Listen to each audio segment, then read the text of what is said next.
Vive la rentrée. Texte et mise en voix de Tipirone. Tu vins à ma rencontre un soir, un matin peut-être, imaginant un être lointain, inaccessible. J'ai tout de suite souri à tes premiers mots. Tu étais assise derrière ton bureau, tu semblais rêveuse. Je patientais dans la salle d'attente, tu me l'avais recommandé, tout en me demandant de ne pas oublier mon ticket. J'ai toujours eu horreur des démarches administratives, et en venant ici ce matin, je traînais un peu la jambe. Ayant peur de trop attendre, je suis venue dès l'ouverture. Tu ne m'avais même pas encore ouvert tes portes. Je t'ai aperçue, souriante, à travers la grande vitre. Tu m'as fait un petit signe. Tu parlais déjà, mais je ne pouvais t'entendre. Te rendant compte du comique de la situation, tu faisais des mimiques de clown. Tu t'es accroupie pour entrer la clé de notre rencontre. Je te souriais et te faisais signe de prendre ton temps. Moi qui avais si peur d'en perdre à peine 5 minutes avant. Ne pouvant t'entendre et en manquant déjà, je t'ai regardé intensément pour ne pas perdre une de tes syllabes nettes. Mes yeux ne pouvaient plus se détacher de ton image et je tentais de croiser ton regard rieur. La vitre déverrouillée, j'ai aperçu ta silhouette et j'ai mesuré la taille de ton aura. J'étais sous le charme. Tu as prononcé nos premiers mots.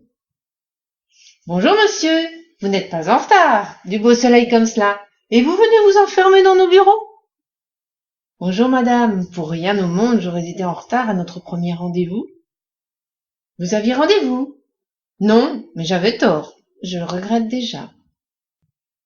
Monsieur est charmeur et aime plaisanter. Quelle voix douce et sensuelle, je ne suis pas déçue. Tout est en adéquation, aucune faute de goût pour mes premiers petits bouts de toi. Tu continues à sourire, relèves du courrier jonché au sol et d'un geste de ta main, oh, ta main longue et fuselée, tellement expressive elle aussi, d'un geste de ta main, tu m'as dit qu'une chaise où je suis ravie d'aller t'attendre. D'autant que j'ai tout loisir de t'observer derrière ta cage vitrée.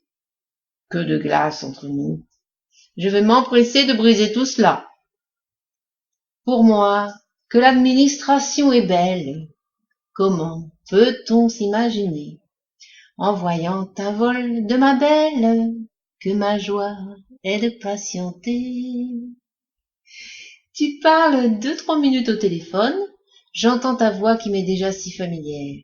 Mes yeux ne peuvent se détacher du moindre de tes mouvements, de tes sourires, de tes regards.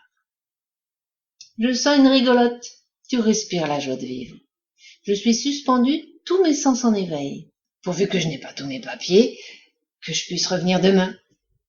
Je ne savais pas que j'aimerais tant t'attendre, que j'aimerais tant revenir. Tu te déplaces en me regardant, toujours aussi avenante. Tu te postes à l'entrée et tu m'invites. Monsieur, mon bureau est à vous. Un peu envoûté, je ne me précipite pas. Je suis tellement surpris de cet émoi inattendu, que dis-je, inespéré, que je m'avance lentement vers toi, profitant de chaque pas, de chaque seconde qui me sépare de toi. Tu sembles à ton tour un peu intimidé, un peu abasourdi de cette ambiance palpable. Quand enfin je passe près de toi, je m'imagine te frôler, plus qu'en réalité je crois. Mais ta fragrance subtile danse sous mes narines frémissantes, et j'ai presque la sensation de te croiser très fort. Je ne sais comment, un espace temporel m'échappe, nous nous trouvons assis face à face. Tu me poses des questions auxquelles je semble répondre, pourtant tout mon être est bien loin des tracasseries bureaucratiques. Tu me demandes un papier que je te tends. Il n'est pas complété, me reproches-tu en riant, et tu approches ta main délicate et dorée tout près de la mienne. À peine un effleurement, et je suis touchée en plein cœur. Je respire cette fois l'odeur de tes cheveux, une odeur de miel et de soleil que tu m'offres de ta tête baissée, légèrement penchée pour lire à l'envers ce fameux formulaire que tu connais par cœur. Pendant que je dois faire mon devoir de bon écolier, plaisantes-tu, tu me confies que c'est ton jour de rentrée, et que j'ai tout mon temps, celui que tu te remettes dans le bain. À ce moment, je pense au but de ma visite. Je viens de te faire une déclaration d'accident. Mon épouse s'est fait foudroyer sur la plage de nos vacances. Heureusement, plus de peur que de mal. Mais voici qu'à mon tour, je suis sous le coup de ta foudre.